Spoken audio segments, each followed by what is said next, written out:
আজকের এই ভিডিওতে আমরা রায়মার্টিন প্রশ্নবিচিত্রা 2024 ক্লাস 6 এর গণিত বিষয়ে যে তোমাদের দ্বিতীয় ইউনিট টেস্টের জন্য 13 নম্বর স্কুল রয়েছে 139 নম্বর পেজে। তো এই প্রশ্নপত্রের সম্পূর্ণ উত্তর নিয়ে আজকের এই ভিডিওতে আলোচনা করব। তো চলো ভিডিও শুরু করা যাক।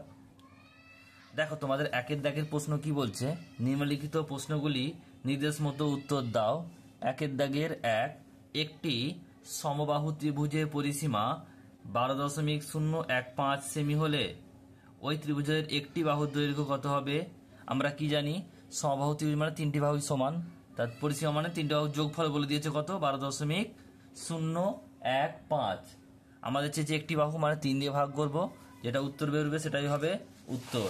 ভাগ করার পর কি লিখবে, সমবাহু ত্রিভুজের পরিসীমা সমান 12.015 আর একটি বাহুর দৈর্ঘ্য কত হয় 12.015 ভাজিত 3 সেমি। এটা ভাগ করে দেখে নেবে তোমরা।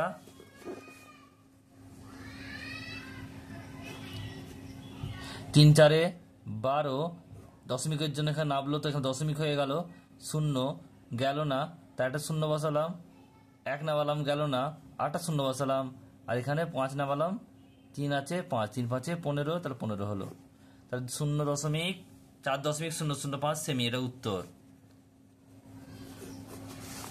নেক্সট প্রশ্ন পরেরটা বলছে, দেখো 2 এর দাগের বলছে 15.77 মিটার লম্বা একটি বাঁশ থেকে 2.25 মিটার কেটে নেওয়ার পর অবশিষ্ট অংশকে সমান 8টি খণ্ডে করা হলে প্রতি খণ্ডের দৈর্ঘ্য কত হবে? তাহলে আমাদের প্রথম কাজ কি হবে, আমরা 15.77 থেকে 2.25 বিয়োগ করে নেবো, তারপরে তাকে 8 দিয়ে ভাগ করে দেবো, কারণ 8 ভাগ করতে বলেছে। তাহলে দেখো 15.77 বিয়োগ 2.25 ভাজিত 8, তাহলে এটা ভাগটা তোমার করে নেবে, বিয়োগটা প্রথমে, এটা কত হচ্ছে 15.77 আর 2.25, এটা বিয়োগ করলে কত হবে 2, 7 এর 5, এটা কত হবে 13, 13.52, একে 8 দিয়ে ভাগ করতে হবে, 8 দিয়ে ভাগটা করে নেবে, এখানে 8 দিয়ে গেলে 8 একে 8, এখান থেকে বিয়োগ করলে হবে 5, দশমিকের জন্য এখানে দশমিক হলো, এখান থেকে 5 নামলো, 6 48, তাহলে এখান থেকে কত হবে 7 আর 2, এটা হচ্ছে 8 9 72, 1.69। নেক্সট প্রশ্ন রয়েছে সঙ্গে অথবা প্রশ্ন সরল করো, বলছে এটা ইম্পর্টেন্ট প্রশ্ন, খুব ভালো করে করবে, এটা তোমার দ্বিতীয় টেস্টের জন্য খুব ইম্পর্টেন্ট প্রশ্ন। বলছে 4 বিয়োগ 2.07 ইন্টু, বলছে গুণফল কত, গুণ দেওয়া আছে 2.5 আর ভাজিত হচ্ছে 1.93। দেখো অঙ্কটা তুলে নিলাম, এখান থেকে 4.27 থেকে 207 বিয়োগ করলাম, তাহলে কত হবে দেখে নাও, বিয়োগফলটা দেখে নাও, 4.0012 দুটো দিলাম, আর এখানে 2.07, এটা বিয়োগ করলে কত হবে 10 ধরি 3 হাত একে 1 9, আর এটা হচ্ছে 4 একে 3, 4 এর একে 2 এর একে 3, 4 থেকে 3 বাদ দিলে 1, 1.93। তাহলে এখানে 1.93 2.5, এটা ভাগ ছিল নিচে হলো, দুটো কেটে গেল, তাহলে 2.5 উত্তর। নেক্সট প্রশ্ন পরেরটা বলছে, দেখো পরের প্রশ্ন বলছে 3এরটা, একটি সংখ্যা 60% 60% যদি 480 হয় তবে সংখ্যাটি কত হবে? সংখ্যাটি কি হবে, আমরা 480 বিয়োগ 60% করে দেবো, 480 ভাজিত, এটা ভাজিত হবে, 480 ভাজিত 60% মানে 60/100, 480 ইন্টু গুণটা ভাগটা গুণ হলো, উল্টে যাবে, 100টা উপরে বসলো আর 60টা নিচে বসলো, 0 0 কাটলো, আর 6 8 48, 8 100 800, উত্তর হবে 800, সংখ্যাটি হবে 800। নেক্সট প্রশ্ন পরেরটা বলছে দশমিক ভগ্নাংশে পরিবর্তন করো, 153কে 63 দিয়ে ভাগ করতে হবে, 63কে 2 দিয়ে গেলাম, 63 2 126 বিয়োগ করলে হবে 27, এটা শূন্য নামালাম, 4 দিয়ে যাবো, দশমিকের জন্য দশমিক বসিয়ে শূন্য নামালাম, 4 দিয়ে যাবো, 252 বিয়োগ করলে 18, শূন্য নামালাম, এবার 2 দিয়ে গেলে 26,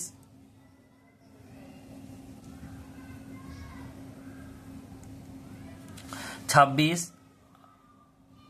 এর বিয়োগ করলে হবে 54, একটা শূন্য আবার নামালাম, এটা হচ্ছে 8 দিয়ে গেলাম, হচ্ছে কত 504, তাহলে বিয়োগ করলে 36 শূন্য।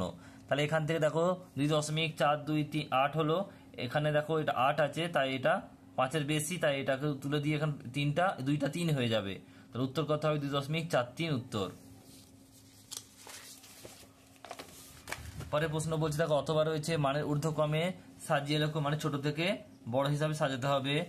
প্রথমে রয়েছে দেখো 0., বলছে 6-3, এটা পৌনঃপুনিক দুটোই আছে, তাহলে 6-3 দুটো পৌনঃপুনিক, মানে আমরা আগে সংখ্যাটা বসিয়ে দেবো, মানে 63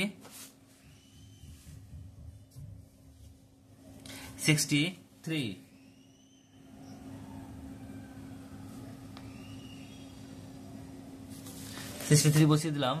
আর নিচের দুটো দশমিক, দুটোর উপর পৌনঃপুনিক, মানে দুটো 9 বসলো। তাহলে কাটাকাটি করলে হচ্ছে 9 দিয়ে কাটলে 7 9 63 আর 9 11 99, 7/11। তারপরে আছে দেখো কি আছে 5/6 আর হচ্ছে 3/4। এখানে দেখো 11 6 আর 4 লসাগু করবো, 2 দিয়ে গেলে 11 রইলো, 3 দুগুণে 6 2 দুগুণে 4, লসাগু গুণ করবো 2 গুণিত 11 গুণিত 3 গুণিত 2, মানে হচ্ছে গুণ করলে দেখো এখানে কি হচ্ছে 3 দুগুণে 6 6 দুগুণে 12, 12 কে 11 গুণ করলে হচ্ছে 132, লসাগু হচ্ছে 132। তাহলে আমরা কি লিখবো দেখো 7 ইন্টু আর নিচে 11, 11কে 12 দিয়ে গুণ করবো, উপর নিচে 12 দিয়ে গুণ করবো, 84/132। এখানে 5/6 আর উপরে নিচে 22 দিয়ে গুণ করবো, তাহলে 110/132। আর 3/4 এটাকে লিখে উপর নিচে 33 দিয়ে গুণ করবো, এটা হবে কত 99/132। এবারে দেখো কে ছোট কে বড়, সবচেয়ে ছোট কে 84, মানে হচ্ছে প্রথমে এটা বসবে, তারপর হচ্ছে কি বসবে 99, মানে হচ্ছে 3/4, তারপর হচ্ছে 5/6, এটা হচ্ছে উত্তর। নেক্সট প্রশ্ন বলছে একটি ঘনকের কয়টি প্রান্তরেখা কয়টি শীর্ষবিন্দু আছে। উত্তর হবে লিখবে যে প্রান্তরেখা হচ্ছে 12টি আর শীর্ষবিন্দু হচ্ছে 8টি। পরের প্রশ্ন বলছে দেখো এটা হচ্ছে 6-এরটা গসাগু নির্ণয় করো। এটা আমরা ভাগ পদ্ধতিতে আমি করেছি, তোমরা সিম্পল করতেও পারো। ভাগ পদ্ধতি কি হবে 165কে প্রথমে ভাগ করবো, 165 দিয়ে ভাগ করবো 264কে, 1 দিয়ে গেলে 165, বিয়োগ করলে হচ্ছে 99। এবার 165 নেমে গেল, আবার 1 দিয়ে যাবো 99, 99 একে 99 বিয়োগ করে 66, এই 99টা এখানে নামবে, তাহলে কত হবে এটা 1 দিয়ে যাবে আবার 66, এখান থেকে কত হলো বিয়োগ করলে 33, এই 66টা বেরোবে, 2 দিয়ে গেলে এটা হচ্ছে 66 মিলে গেল, তাহলে এখান থেকে উত্তর কত বেরোলো 33। আবার যেটা বাকি আছে 33 দিয়ে ভাগ করবো 286কে, এটা 8 দিয়ে গেলে 264 বিয়োগ করলে 22, এই 33টা এখানে নামবে, 1 দিয়ে যাবো 22, একে 22 বিয়োগ করলে 1, এই 22টা নামবে, 11 দুগুণে 22, উত্তর হবে কত 11। উত্তর কত বেরোলো 11। নির্ণয় লসাগু নির্ণয় গসাগু হচ্ছে 11, এটা উত্তর। পরে প্রশ্ন বলছে রেখা ও রেখাংশের মধ্যে দুটি পার্থক্য লেখো। দেখো কি লিখবে দেখে নাও। রেখার দিকে লিখবে জ্যামিতিক যে চিত্রের কেবল মাত্র দৈর্ঘ্য আছে কিন্তু প্রস্থ এবং উচ্চতা নেই তাকে রেখা বলে। আর রেখাংশের দিকে কি লিখবে সরলরেখার নির্দিষ্ট সীমাবদ্ধ নির্দিষ্ট অংশকে রেখাংশ বলে। নেক্সট 2 নম্বর পয়েন্ট লিখবে রেখাংশ 2 প্রকার, যথা সরলরেখা আর বক্ররেখা। আর রেখাংশ হচ্ছে সরলরেখার খণ্ডিতাংশ। নেক্সট হচ্ছে 3 নম্বর পয়েন্ট লিখবে রেখা অসীম বা সসীম হতে পারে, কিন্তু রেখাংশ সবসময় সসীম হয়। 3টে পয়েন্ট দিলাম, তোমরা যে কোনো দুটো লিখে দেবে।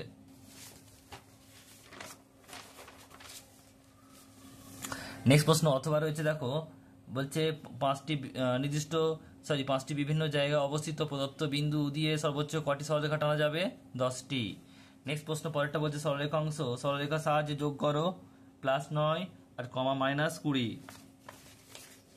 প্রথমে রেখাংশ দিয়ে দিলাম, এখান থেকে দেখো 0 1 2 3 গেছে, আর এদিকে -20, বাম দিকে মাইনাস হয় আর ডান দিকে প্লাস হয়। প্রথমে তো আমরা গেলাম -20, এখান থেকে -20 গেলাম, তারপরে বলছে +9, এখান থেকে +9 ডান দিকে যাব, তাহলে এখানে এসে দাঁড়ালাম, এটা হচ্ছে কত 0 থেকে দেখবো এটা কত -11, উত্তর কত হবে -11। নেক্সট প্রশ্ন পরেরটা বলছে দুইয়ের দাগের প্রশ্ন নিম্নলিখিত প্রশ্নের উত্তর দাও। একটা 13 দ্বারা বিভাজ্য কোন ক্ষুদ্রতম সংখ্যাকে 8 12 16 20 দ্বারা ভাগ করলে প্রতি ক্ষেত্রে 1 ভাগশেষ থাকবে।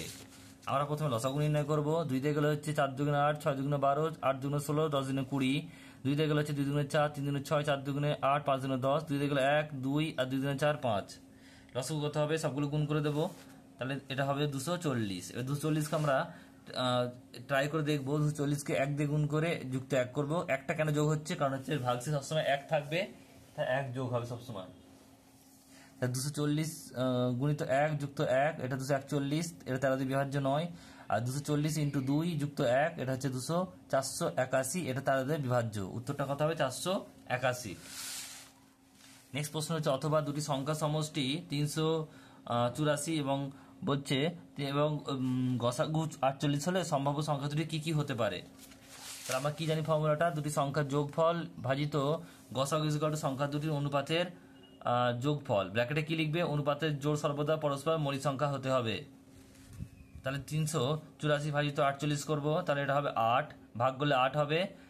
এবারে দেখো আমরা 8টা কিভাবে ভাঙতে পারি, দুটো সংখ্যায় কিভাবে ভাঙতে পারি, একটা এটা হতে পারে 1 + 7 বা 2 + 6, 4 + 4, 5 + 3। দেখো এখানে শুধুমাত্র 1 + 7 আর 5 + 3 হবে, বাকি দুটো হবে না। কারণ কি, 1 7 আর 5 3 এই দুটো হচ্ছে পরস্পর মৌলিক সংখ্যা, একে অপরকে দিয়ে ভাগ করা যায় না। তাই এরা হবে সংখ্যা তিনটি কি কি হবে, সংখ্যা দুটো 1 7 হতে পারে আর 5 3 হতে পারে। সংখ্যাটি দুটি যথাক্রমে কি কি হবে, আমরা 48 দিয়ে গুণ করে দেবো। 1 × 48, 48 × 7, 48 × 3, 48 × 5, গুণ করলে 48 × 48, 48 7 দিয়ে গুণ করলে 336, 48 3 দিয়ে গুণ করলে 144, আর 48 5 দিয়ে গুণ করলে 240।